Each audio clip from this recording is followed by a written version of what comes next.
ಇನ್ನು ಬೆಂಗಳೂರು ಸೇರಿ ರಾಜ್ಯದ ಹಲವು ಕಡೆ ಇನ್ನೂ 4 ದಿನ ಮಳೆ ಇದೆ ಎನ್ನುವ ಮುನ್ಸೂಚನೆ ಸಿಗ್ತಾ ಇದೆ. ಅಂದ್ರೆ ಅಕ್ಟೋಬರ್ 15ರವರೆಗೂ ಕೂಡ ವರುಣ ಅಬ್ಬರಿಸಲಿದ್ದಾನೆ ಎನ್ನುವ ಮುನ್ಸೂಚನೆ ಲಭ್ಯ ಆಗಿದೆ. ಬೆಂಗಳೂರಿನಲ್ಲಂತೂ ಯೆಲ್ಲೋ ಅಲರ್ಟ್, ಭಾರಿ ಮಳೆಯ ಎಚ್ಚರಿಕೆ ಇದೆ. ಬೆಂಗಳೂರು ಅಷ್ಟೇ ಅಲ್ಲ, ದಕ್ಷಿಣ ಕನ್ನಡ, ಬೆಂಗಳೂರು ಗ್ರಾಮಾಂತರ, ಬೆಂಗಳೂರು ನಗರ ಸೇರಿದಂತೆ ಚಿಕ್ಕಮಗಳೂರಿನಲ್ಲೂ, ಹಾಸನ, ಕೊಡಗು, ಕೋಲಾರ, ಮೈಸೂರು, ರಾಮನಗರ, ತುಮಕೂರಿನಲ್ಲಿ ಯೆಲ್ಲೋ ಅಲರ್ಟ್.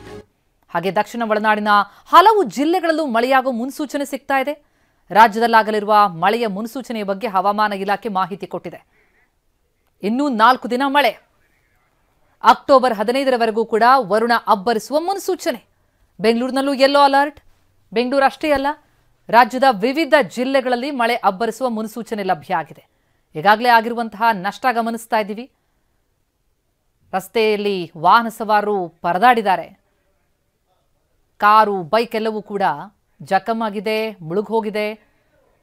ಹೂವಿನ ವ್ಯಾಪಾರಸ್ಥರಂತೂ ಬಹಳ ನಷ್ಟ ಅನುಭವಿಸಿದ್ರು. ಆದರೆ ಈ ಮಳೆ ಇವತ್ತಿಗಷ್ಟೇ ಅಲ್ಲ, ಇನ್ನು 4 ದಿನ ಅಂದ್ರೆ ಅಕ್ಟೋಬರ್ 15 ಅಲ್ಲಿವರೆಗೂ ಕೂಡ ವರುಣ ಅಬ್ಬರಿಸ್ತಾನೆ ಅನ್ನೋ ಮುನ್ಸೂಚನೆ. ಮೊದಲೇ ಗುಂಡಿ ಬಿದ್ದ ರಸ್ತೆಗಳು, ಅದರ ಮಧ್ಯೆ ಈ ಮಳೆ ಬಂದ್ರೆ ಕೇಳಬೇಡ, ಬಹಳ ಕಷ್ಟಕರ ಪರಿಸ್ಥಿತಿ ವಾಹನ ಸವಾರರಿಗೆ.